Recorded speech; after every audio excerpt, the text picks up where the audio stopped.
오늘 우리에게 주시는 말씀 빌립보서 4장 10절에서 20절 말씀 되겠습니다. 한 절씩 우리 교독하겠습니다.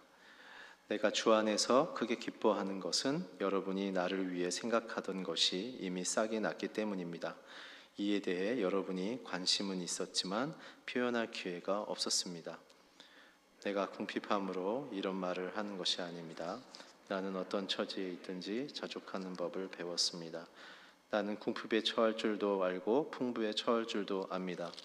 나는 배부르든 배고프든 풍족하든 궁핍하든 모든 형편에 처하는 비결을 배웠습니다. 내게 능력 주시는 분 안에서 내가 모든 것을 감당할 수 있습니다. 여러분이 내 환난에 함께 참여하였으니 잘하였습니다. 빌립보 사람들이여, 여러분이 알다시피 복음 전파 활동 초기에 내가 마게도냐를 떠날 때 나를 위해 주어받는 일에 동참한 교회는 오직 여러분밖에 없었습니다. 내가 데살로니가에 있을 때도 여러분은 한두 번 내가 필요한 것을 보내주었습니다. 내가 선물을 구하는 것이 아닙니다. 오직 여러분의 봉사의 열매가 풍성하기를 바랍니다.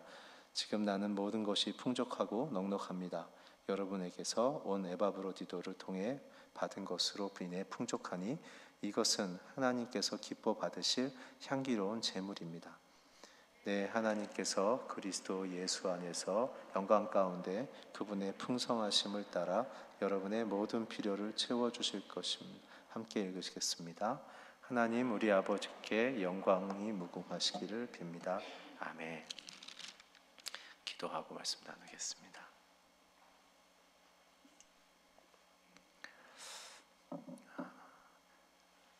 나를 사랑하시는 주님 감사합니다.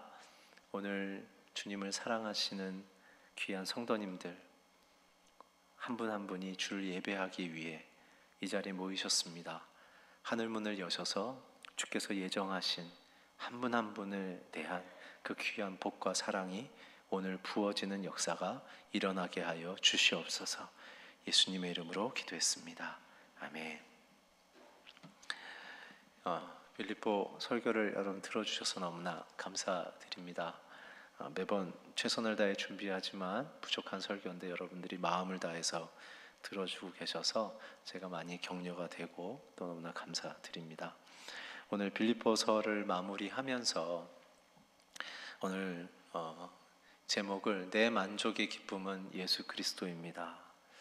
어떻게 보면 당연한 이야기지만 그러나 여러분 당연하기 때문에 우리에게 더 소중한 고백이겠죠. 오늘 빌립보서를 보게 되면 바울은 양극단의 두 모습으로 우리에게 나타납니다. 한 모습은 승리자와 같은 모습이죠. 그의 출신과 시민권 자체가 엄청난 사람이었죠. 로마의 시민권을 갖고 있는 사람들은 많았지만 이 시민권 카드를 갖고 있는 사람은 거의 없었거든요. 왜냐하면 이 로마의 시민권 카드는 더 많이 만들지 않고요, 중요한 사람들에게만 나눠주는 그러한 시민증이었기 때문에 그렇습니다. 그러나 사도 바울은 태어나자마자 그 시민증을 가질 만큼 굉장한, 그래서 어느 사도행전을 보게 되면 어느 분봉왕이 자기는 이 시티즌 카드가 없는데 너는 어떻게 있냐고 물어볼 정도로 굉장히 희귀한 특별했던 자신의 사회적 신분을 사도 바울 갖고 있었고요. 학문적으로나 사회적인 리더십 차원에서 그는 사실은 타의 추종을 불허하는 굉장한 존재였죠. 그가 다메섹에 가기 전 장면을 보면 그의 사회적인 실력과 명망이 어느 정도였는지 알 수 있죠. 내가 다메섹에 있는 교회를 전부 다 체포해서 올 건데 워런티 내놓으라는 거죠. 체포증 내놓으라고 그랬더니 바로 써주지 않습니까? 그의 사회적인 신분과 그의 갖고 있는 조건은 어느 누구도 고개를 들 수 없을 만큼 굉장한 승리자의 모습이지만, 그러나 그가 예수를 쫓아 살면서 빌립보에서 나타나는 모습은 지금 감옥의 죄수의 모습인 거죠.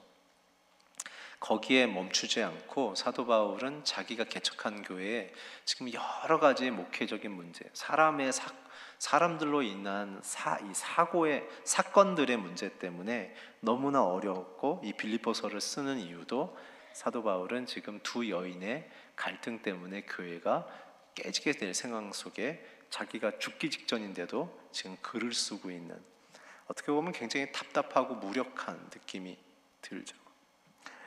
사도 바울의 현실의 삶은 혼돈과 고통이었어요. 그러나 그가 고백하는 영적인 삶은 하나님을 더 깊이 만나는 주님을 향한 깊은 추구의 인생이었죠.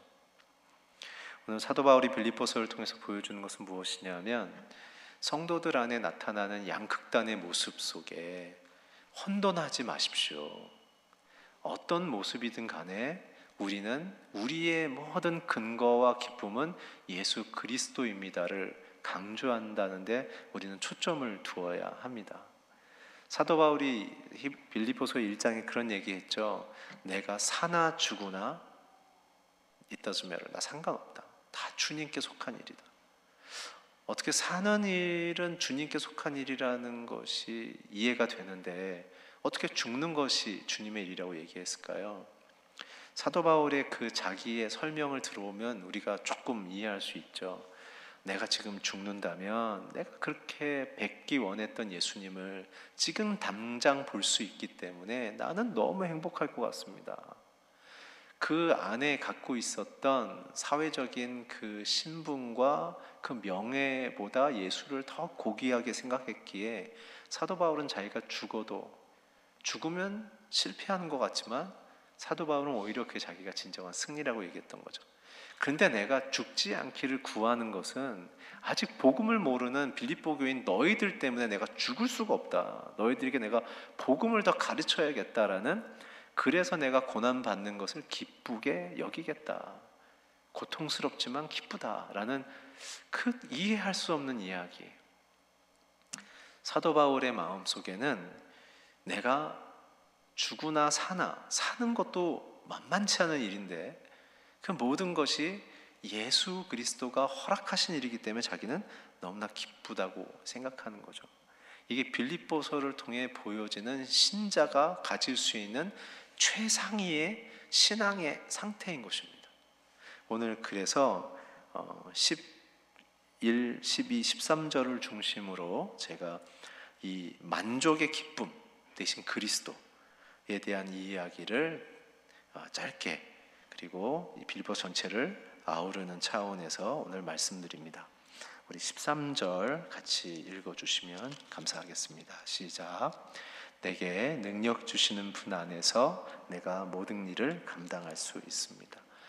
이 구절은 많이 보셨죠? 예. 개업 신방할 때 많이 사들고 가는 구절 아닌가요? 다들 우리는 이 구절을 보면 이런 걸 생각하죠. 어려워도 대박 나세요. 이런 느낌으로 이 구절을 하죠. 여러분 오해하지 마십시오. 주님은 어려워도 우리를 복되게 하실 수 있습니다. 그러나 사도 바울의 초점은 이거죠. 그러면 어려울 때 안 좋아지면 그건 하나님의 뜻이 아닌 것이냐? 라는 질문을 깔고 있는 거예요. 상황에 따라 하나님의 복이 왔다 갔다 하는 것이냐? 라는 이야기를 하는 거죠. 오늘 여기에 나오는 내가 모든 것을 감당할 수 있습니다. 우리말 성경에 얘기하지만 내게 능력 주시는 자 안에서 내가 모든 것을 할 수 있느니라. 개역개정에는 모든 것이라고 표현되어 있죠. Everything. 이게 뭐냐는 거죠. 그래서 우리의 생각에는 이 복음을 이해할 때 주님의 사랑을 받으면 일이 잘 풀려야 되는 거 아닌가라는 우리 안에 신화를 갖고 있어요. 내가 만든 신화예요. 성경에서는요 그런 얘기 한 적이 없어요. 내가 알아서 할 테니 너희들은 먼저 그 나라와 그 일을 구하라고 얘기하셨죠. 사도 바울이 특별히 이 부분을 꼭 집은 이유가 있습니다. 왜냐하면 당시에 스토아파에서 가르치고 있던 철학의 근본 중심은 인본주의였기 때문에 이렇게 얘기했어요. 스스로의 능력과 힘으로 만족을 누리라. 이 satisfaction, 자기의 만족에 대한 부분이 고대 철학에서도 궁극적인 인간의 기쁨으로 다루어지고 있었거든요. 근데 그들의 해석은 그 기쁨의 근원은 나의 능력과 힘이라고 해석했다는 거예요. 근데 여러분, 이게 굉장히 멋있는 얘기 같잖아요. 굉장히 멋있는 얘기 같지만 이게 얼마나 무거운 얘기인지 몰라요. 자기의 기쁨을 내 힘과 내 능력으로 유지할 수 있다면 여러분, 쉴 날이 있으실 것 같아요? 얼마나 힘든 일입니까? 그래서 바울은 거꾸로 얘기하는 거예요. 우리의 기쁨의 근원은 예수 그리스도시고 그분의 이름의 능력이다. 그 때문에 그분 안에 있었을 때 우리는 모든 것이 가능하다라는 거예요. 그래서 바울은 이 이야기를 통해서 예수 믿으면 대박 납니다, 예수 믿으면 뭐 만사 형통이에요, 이런 얘기를 하는 게 아니라 무슨 얘기를 하려는 거냐면, 당시 지성인들은 너의 힘과 능력으로 만족을 찾을 수 있을 거라고 얘기하지만, 그러나 우리의 진정한 마르지 않는 강과 같은 기쁨은 예수 그리스도, 그분 안에 우리가 발견되는 것밖에 없다. 따라서 바울의 의미는 환경에 지배당하지 말고 자유와 만족을 누려라 라는 거예요. 여러분, 저도 그렇지만 우리가 기대하는 것 혹은 그 이상으로 일이 잘 풀리면 너무 신나잖아요. 안 신나세요? 너무 신나잖아요. 그럼 우리는 이제 하나님을 찬양할 수 있죠.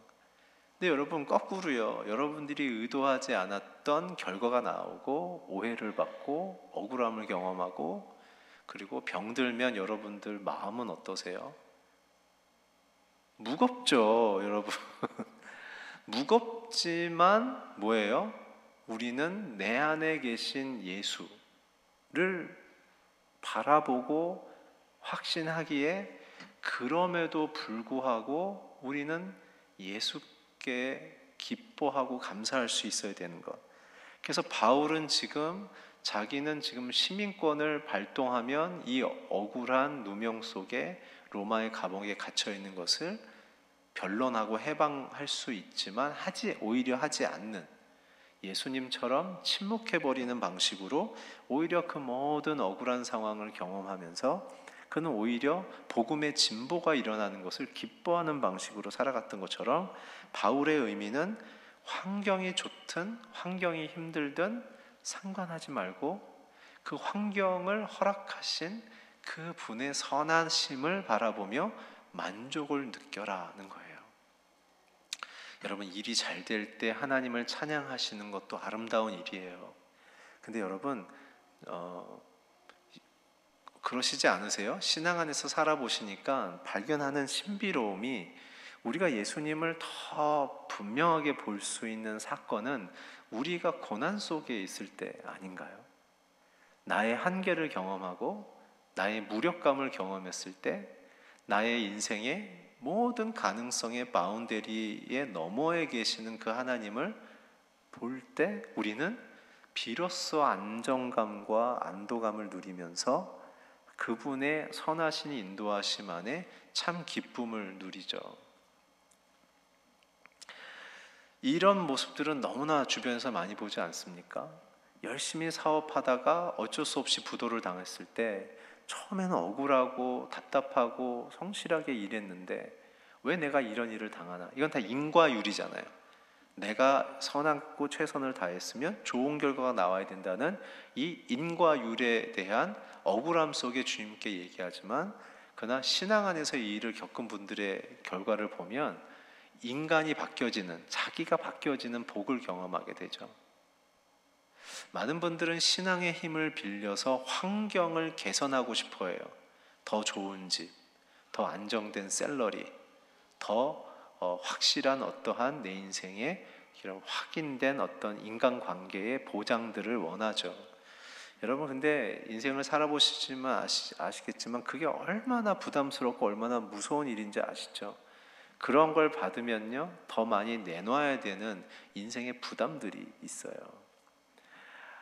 진짜 하나님 앞에서 우리 안에 기쁨을 발견할 수 있는 방식은, 그러든 안 그러든 우리 안에 진짜 우리 인생의 본질 되신 주님을 만나는 것이죠. 그래서 지난주에 설교에 함께 다루셨겠지만 사도 바울이 지난주 설교 4, 5, 6절을 이야기하면서 오늘 구절을 강조하는 거예요. 4, 5, 6절 제가 한번 읽어드릴게요. 주 안에서 항상 기뻐하십시오. 항상 기뻐하십시오. 내가 다시 말합니다. 기뻐하십시오. 여러분의 관용을 모든 사람에게 나타내십시오. 주께서 가까이 계십니다. 아무것도 염려하지 말고 오직 모든 일에 기도와 간구로 여러분의 구할 것을 하나님께 감사함으로 아뢰십시오. 4, 5, 6절은요 성도들의 실제적인 신앙생활에서 믿음을 가졌으면 복을 받아야 하는데 상황은 전혀 그렇게 이루어지지 않는 나의 이러한 양극단의 모습을 봤을 때 어떠한 신앙의 태도로 살아야 되는가를 가르쳐 주는 거예요. 제가 여기다 이름을 붙여봤어요. 내 안에 자족의 힘과 힘 빼기. 자족의 힘을 어떻게 강화하고 내 안에 이 자족의 힘이 아닌 다른 힘을 어떻게 뺄 것인가. 사도 바울이 여기 6절에 보면 두 가지의 단어를 쓰죠. 염려와 감사 두 가지의 단어를 써요. 굉장히 중요한 우리에게 힌트가 되는데요. 첫 번째 감사는 어떤 게 우리에게 이 감사, 이 grateful heart, 감사하는 마음을 어떻게 갖게 될까요? 그건 뭐냐면 성경적인 내용으로 정리해드리면 나에 대한 약속과 그분의 그 약속에 대한 성취가 내게 감사해요. 제가 빌립보서를 시작하면서 빌립보서에 나타난 기쁨이 무엇입니까? 하나님의 뜻이 이루어지는 것이라고 말씀드렸죠. 성도에게 있어서 먼 우주를 갖고 계시는 그분이 갖고 있는 그 탁월함, 그 고급스러움, 그 안정감의 계획이 내게 이루어지는 게 여러분 우리에게 제일 큰 기쁨과 감사 아닐까요? 그래서 예수님마저도 자기의 인생을 요한복음 17장 21절에 얘기했죠. 아버지가 나와 하나이셨기 때문에 내가 주님께 너무 감사하다고. 여러분 성도에게 있어서 가장 큰 감사의 고백이 무엇일까요? 아버지와 내가 하나가 되는 것이에요. 애기 신앙은요 자꾸 뭘 달라는 거예요. 이것 주시고 저것 주시고 이거 해결해 주시고. 여러분 그거 사실은 내가 해야 될 일이에요. 내가 해야 될 일. 잘 생각해 보세요. 그거 내가 해야 될 일이에요. 견디고 대가 지불하고 통과하고 그러면서 성장하는 거죠. 근데 애기들은 자꾸 울잖아요. 왕 기저귀 갈아달라. 우왕 그러면 배고프다는 거고 이양 그러면 뭐예요? 놀아달라는 거고. 할렐루야.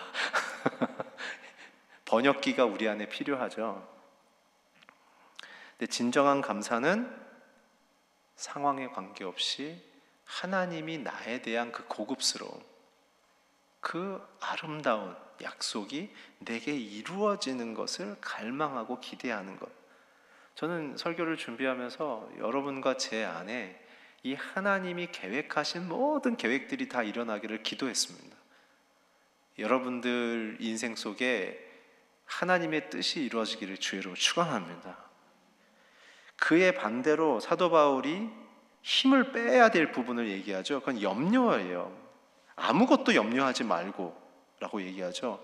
이 염려란 뜻은 무엇이냐면 원어적인 뜻은 뭐냐면 하나님의 통치를 부정함이에요. 하나님이 내게 어떠한 통치를 이루실 것을 내가 믿지 않겠다는 게 염려란 뜻이에요. 그래서 사실 성도들의 염려는요 불신앙이 기초예요.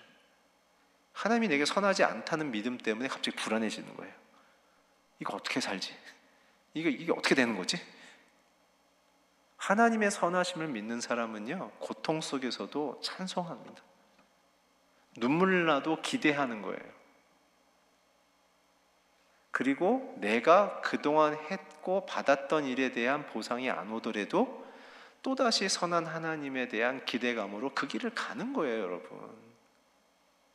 이 땅에서 천국의 상급을 다 미리 상쇄되지 않기를 축복합니다. 염려는 그래서 무엇이냐면 나의 경험, 나의 기억, 불안한 내 미래가 기초될 때 염려가 일어나는 거예요. 다 나를 기준으로 하는 거죠. 근데 사도 바울이 계속 빌립보서에 얘기하는 게 뭐예요? 그리스도의 마음을 품음으로 이 염려를 해결할 수 있다라고 얘기하죠. 오늘 여기서도 읽었던 6절에 보면 오직 모든 일에 기도와 간구로라고 얘기하죠. 하나님이 내게 이루실 일들을 고백하라. 기도와 간구로. 그게 뭐예요? 예수의 마음을 빌립보서 2장에 품으라고 명령했던 내용처럼 예수의 마음은 뭐였죠? 두 가지였죠. 신분 포기였어요. 그리고 목숨을 건 사랑이었죠. 누구를요? 저와 여러분을.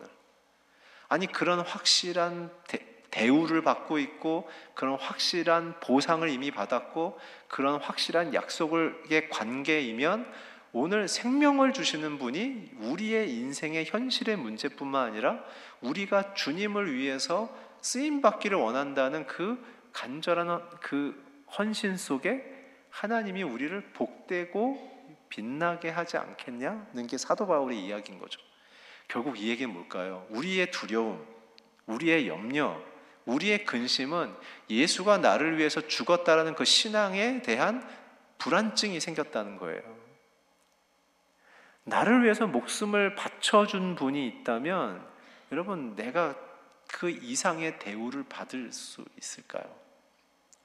오늘 여러분 한 분 한 분 다 예수께서 여러분들의 이름을 불러 외쳐가며 그 십자가의 고통을 견디셨고 여러분과 제가 어둠에서 빛의 자녀로 바뀌는 것을 소망함으로 그 부끄러움과 그 억울함을 다 견디신. 그래서 저는 인류 역사에 있어서 가장 큰 트라우마는요 십자가, 예수님의 십자가라고 생각해요.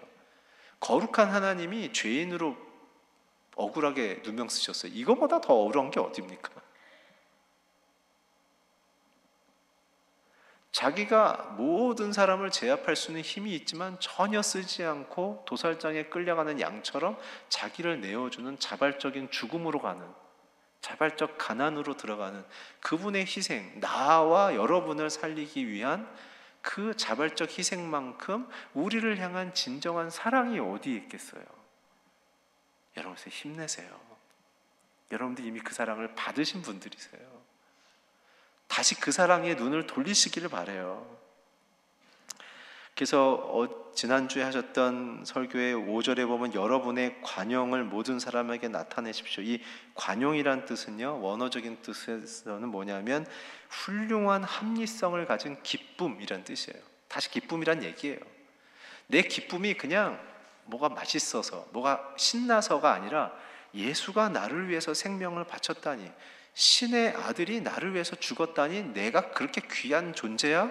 나 굉장히 기쁘네 라는 합리성 있는 이 기쁨을 사람들에게 보이란 거죠.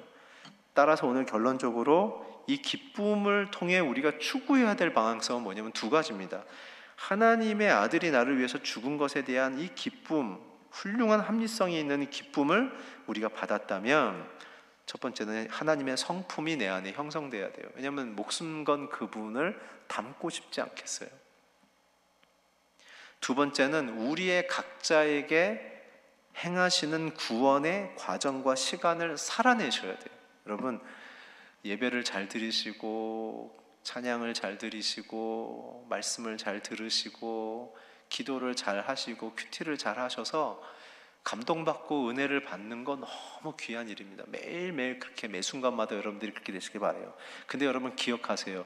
그 감동이 왔기 때문에 우리가 변하는 건 아니에요. 잘 들으세요. 그 감동이 왔기 때문에 우리가 변하는 건 아니에요. 감동은 나의 방향 전환을 일으키는 그냥 임팩트예요. 이게 진짜구나. 그럼 어떻게 돼요? 그 감동을 주신 하나님께, 예수님께 내 자신을 내어드림으로 나를 바꿔주시고 고쳐주시고 나를 온전케 해달라는 하나님의 성품으로의 변환이 일어나는 고백이 일어나야 되는 거죠. 그래서 우리의 모든 큐티와 묵상과 기도와 찬양과 말씀 가운데 우리는 뭘 해야 되냐면 하나님 그 말씀대로 내가 바뀌어지게 해주십시오. 내 염려가 든 생각 바뀌어지게 해주시고 내 불안한 마음 바뀌어지게 해주시고 목숨 건 그 사랑을 내가 확신함으로 내 인생을 주님께 맡기게 해주십시오. 우리의 다 고민들은 뭐예요? 다 우리의 손에 쥐고 있기 때문에 그런 거 아닙니까? 사도 바울이 지금 얘기하는 거 보세요. 나는 지금 곧 죽어도 기쁘고 나가도 기뻐요. 왜요? 죽음의 문으로 들어가나 사는 문으로 들어가나 나는 다 예수님 만날 거니까.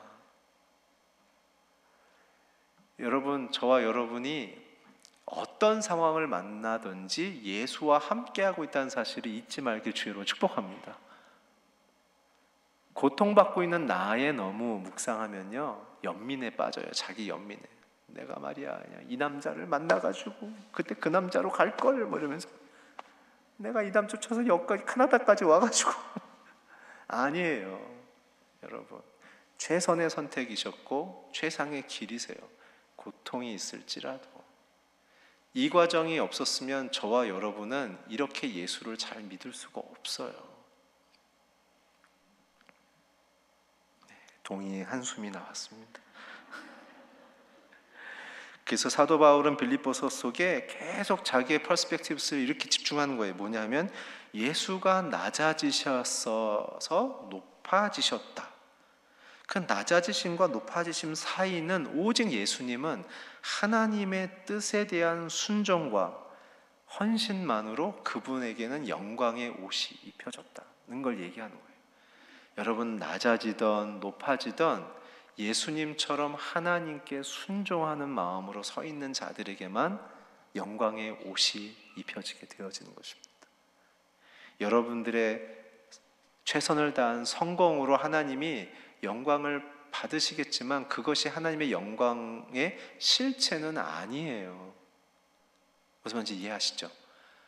우리의 성공은 그냥 하나님이 주시는 귀한 보상과 위로지, 내가 성공했다고 하나님의 영광이 더 밝아지거나 내가 실패했다고 하나님의 영광이 어두워지지 않습니다. 또한 내가 실패했다고 해서 내 인생이 망가지거나 실패하는 거 아니에요. 여러분, 2002년, 2003년에 한국에서는 태풍 루사매미라는 정말 역대 지금 역사상 기록할 수 없는 엄청난 태풍이 왔었어요. 그때 제가 교회의 명령을 따라서 한 2, 3년 동안 그 수해 복구를 하는 작업을 제가 섬겼었는데요. 그때 제가 기억나요. 비가 이렇게 수직으로 오고 서 있을 수가 없을 만큼의 엄청난 비였어요. 그리고 모든 마을을 다 휩쓸고 갈 만큼 엄청난 비가 왔었어요. 근데 여러분, 너무 놀라운 건요, 그렇게 비가 온다고 그래도 여러분, 몸이 젖을 뿐이지 제가 죽진 않았어요. 물론 물에 희생당하신 분이 있지만 제가 말하는 포인트는 폭풍이 온다고 해서 우리는 죽진 않아요. 젖을 뿐이에요. 고난이 온다고 해서 여러분들 망하지 않습니다. 그냥 젖을 뿐인 거예요. 그 속에서 우리는 무엇인가를 배우게 된다는 것이죠. 그래서 모든 사도들이 내가 은과 금은 없어도 나사렛 예수의 이름으로 일어나라. 왜 그랬을까요? 진정한 자기의 인생의 고난, 성공, 모든 걸 경험해 봐도 결국은 예수라는 사실을 알게 된 것이죠.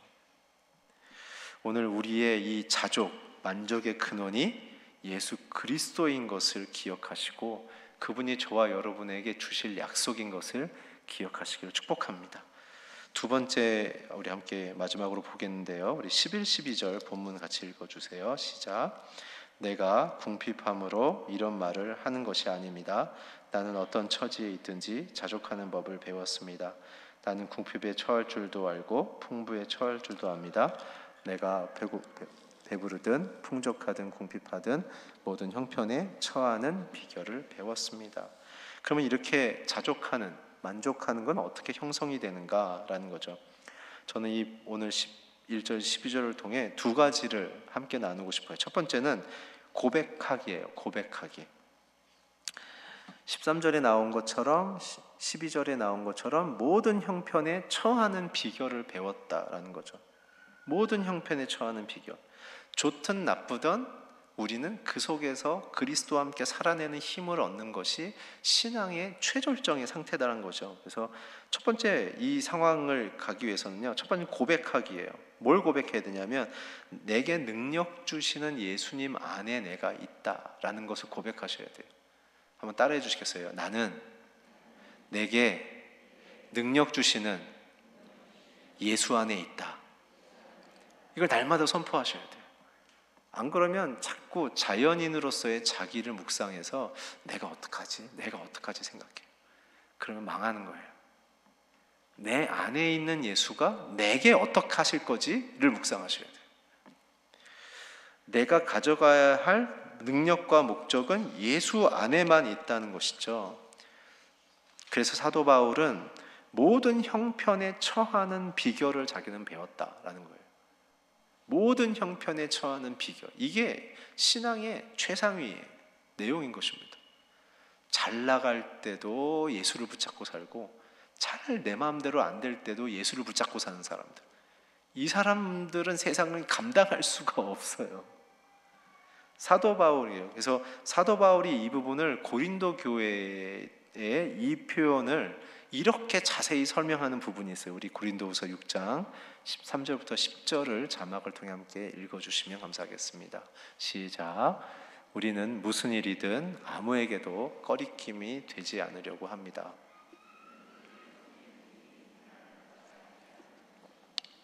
오히려 우리는 우리 자신을 모든 일에 하나님의 일꾼으로 추천하려고 애씁니다. 우리는 많은 인내와 환난과 궁핍과 곤란과 매맞음과 감옥에 갇히는 것과 난동과 수고와 자지 못함과 배고픔 가운데 하나님의 일꾼들로 지냅니다.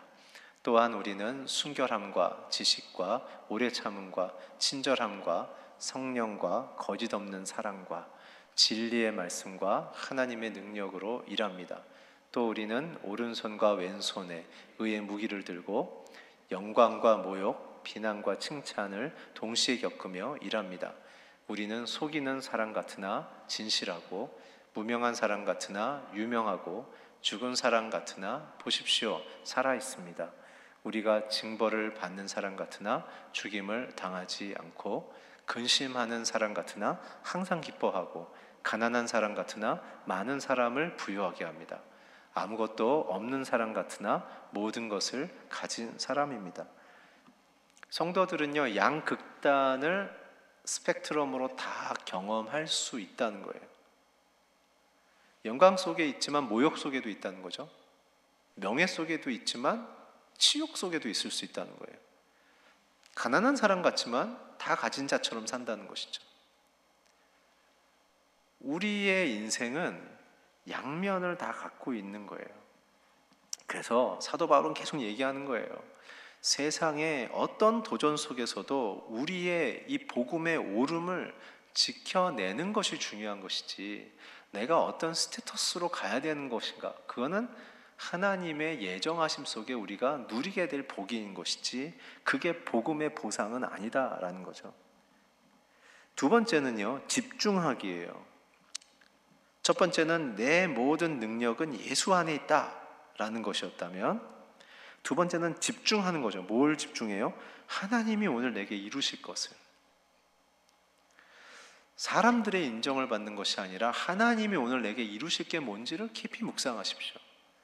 저는 신방하면서 요즘 참 제가 감당하기 어려운 성도님들의 간증을 참 많이 듣습니다. 제가 본인의 동의가 없어서 내용은 말씀을 못 드리겠는데요, 10수년 원수로 지냈던 분들을 계속 최근에 예배드리고 큐티를 하면서 예수님의 이 명령을 깊이 묵상하면서 그분에게 피해를 받은 분인데, 그분에게 먼저 전화해서 용서를 구한 성도들이 계세요. 그리고 그분들을 마음으로 받아주고, 그리고 그분들에게 이유 없이 물질로 필요한 부분을 후원하기 시작하고, 정말 듣는 제가 굉장히 충격이 될 정도로 어떻게 이렇게 귀하게 하실 수 있을까? 너무나 많은 이야기들이 지금 있어요. 신방할 때마다 성도님들 안에서 이 하나님을 사랑하는 마음으로 큐티하시고, 사랑하는 마음으로 주님께 집중하고, 사랑하는 마음으로 주님 앞에 고백하며 나아갈 때 하나님이 그의 인생 속에 이루어가고 바꿔가시는 그 놀라운 역사들이 일어나는 것을 저도 듣고 그 순원들도 듣고, 그러니까는 너무 충격적인 사도행전이 일어나고 있어요. 저희 교회 안에 지금.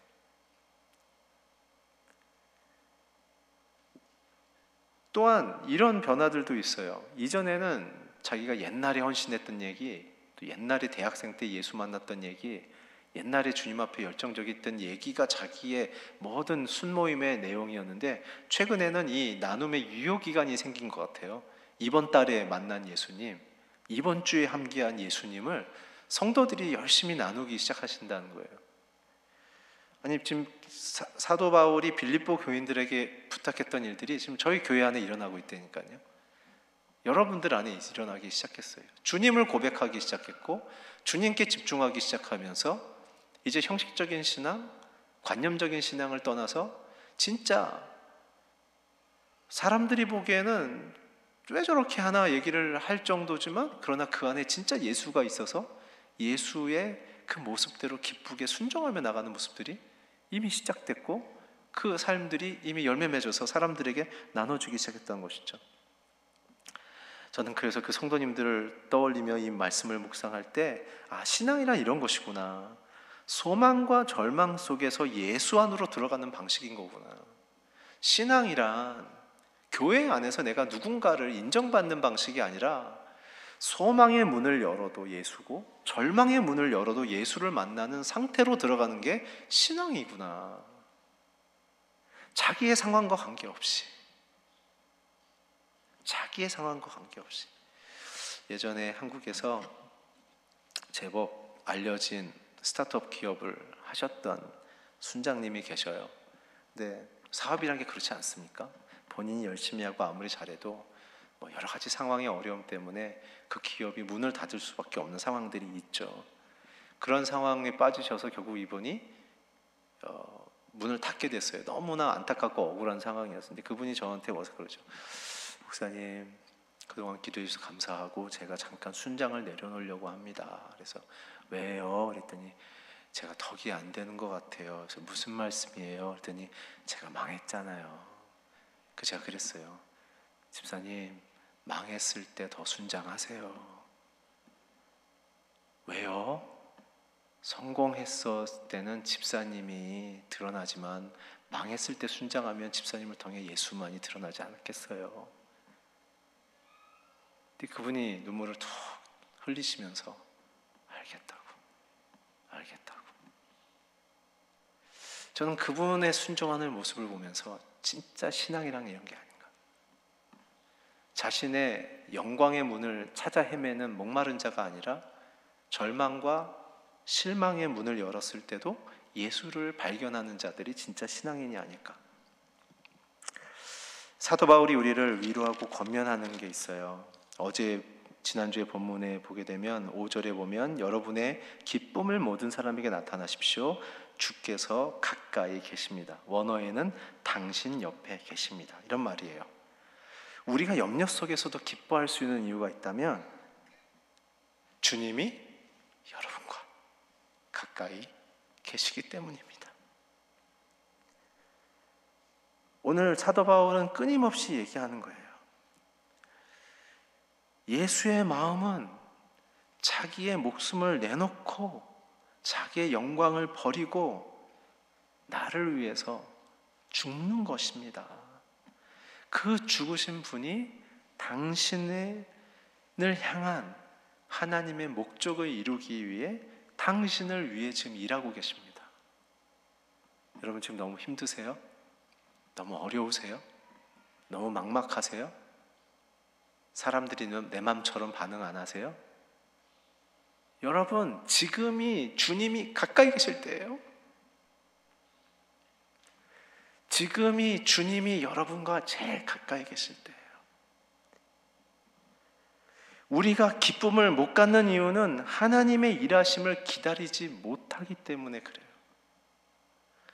주님이 내 인생 속에 변함없이 함께 하심으로 나를 붙잡고 계시는데, 그 기쁨을 놓치는 이유는 말없이 내 옆에 묵묵히 일하시는 그 주님을 기다리지 못하기 때문인 거죠. 그래서 지난주에서 다뤘던 염려하지 말라는 얘기는 우리가 염려하지 말라를 어떻게 선포할 수 있을까요? 결정권이 하나님께 있고 승리가 하나님의 손에 있으니 내게 부탁하신 하나님의 그 명령대로 순종하며 살아라. 이게 염려하지 마는 거예요. 내 모든 결정권과 승리가 하나님께 손에 있고 오늘 내가 할 수 있는 게 아무것도 없을지라도 믿음의 자리를 그냥 지키고 있는 거, 눈물이 나더라도 그 자리를 그냥 지키고 있는 거, 소망이 없을 때 소망이 오기까지 그 자리를 지키고 있는 거, 이게 염려하지 않는 거예요. 사랑하는 성도 여러분, 오늘 주님은 저와 여러분에게 함께 하시며 가까이 계시며 우리와 일하고 계십니다. 빌립보서를 마치면서 그 영광의 주님이, 나를 위하여 목숨 버린 주님이, 나를 위해 양손과 양발에 구멍이 난 그 주님이, 옆구리에 창자국이 난 주님이, 얼굴뼈는 함몰돼 있고 모든 피부는 다 찢겨져 버린 그 주님이 영광의 빛으로 오시면서 내가 너를 사랑한다 말씀하시는 그 사랑의 힘을 입어 우리가 참된 기쁨 안에 거하는 저와 여러분에게 주의 이름으로 축원합니다. 우리 같이 기도합시다. 이 시간 눈 감고 기도할 때 여러분들의 마음 위에 참된 기쁨이 임하기를 원하시는 분들은 가슴에 손을 얹으십시오. 오늘 빌립보서를 마무리하며 우리가 구할 수 있는 것은 단 한 가지죠. 내 만족의 기쁨 되신 예수님, 내 만족의 기쁨 되신 예수님.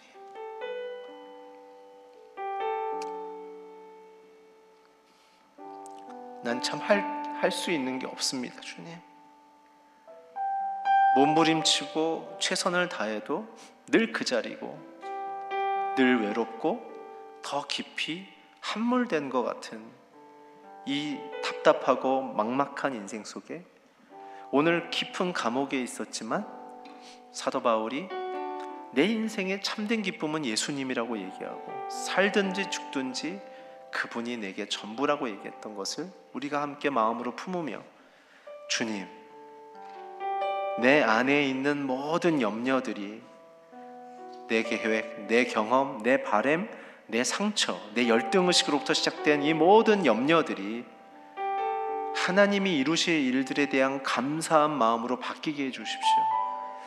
오늘 주님만이 내 인생의 참 생명이고 내 인생을 돌보시는 유일한 분임을 고백하며 나가오니 오늘 눈물 나는 나의 삶의 현장, 포기하고 싶은 나의 삶의 현장, 그냥 잊어버리고 다른 사람처럼 살고 싶은 나의 삶의 현장 속에 하나님 오늘 찾아오셔서 그런 너의 인생을 내가 사랑하며 위하여 죽었다 말씀하시며 오늘 너의 인생을 생명으로 바꿀 것이고 변화시킬 거라고 말씀하시는 그 주님의 놀라운 사랑이 오늘 내 인생에 이루어지기를 소망하는 마음으로 하나님 내 마음에 감사함을 주십시오.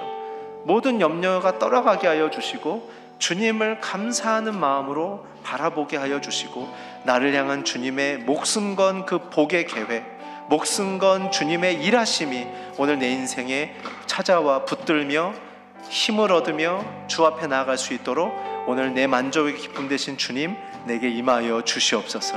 우리 함께 통성으로 기도하겠습니다. 아버지 하나님, 간절히 기도하며 나아갑니다. 오늘 주님의 그 사랑으로 깊이 만져주시옵소서.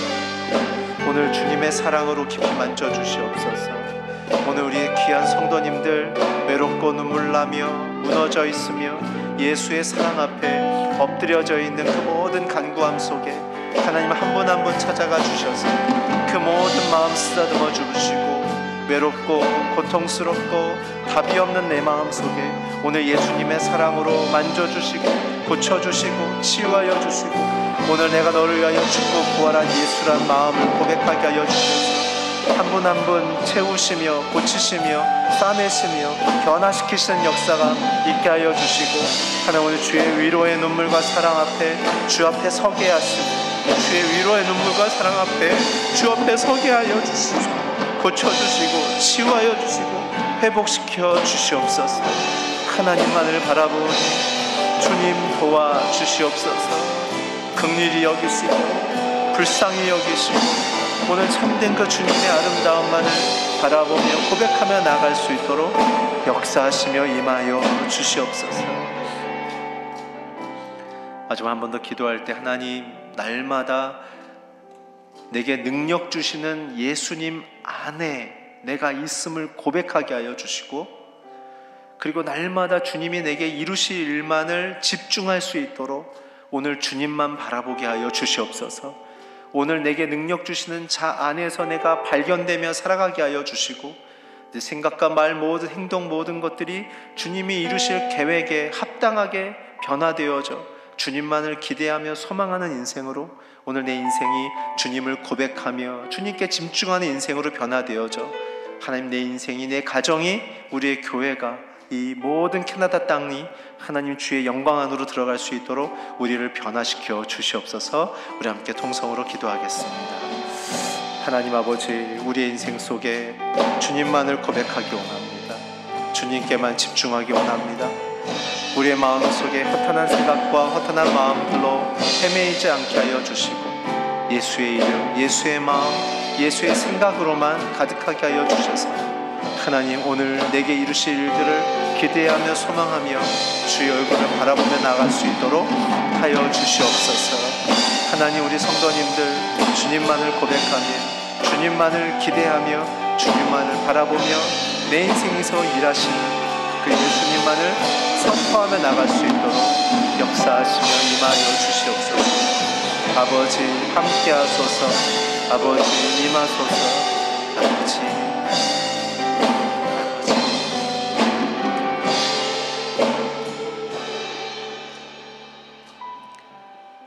나를 위하여 목숨, 생명 다 내놓으신 예수님, 오늘 그 사랑만이 내게 가장 확실함을 고백합니다.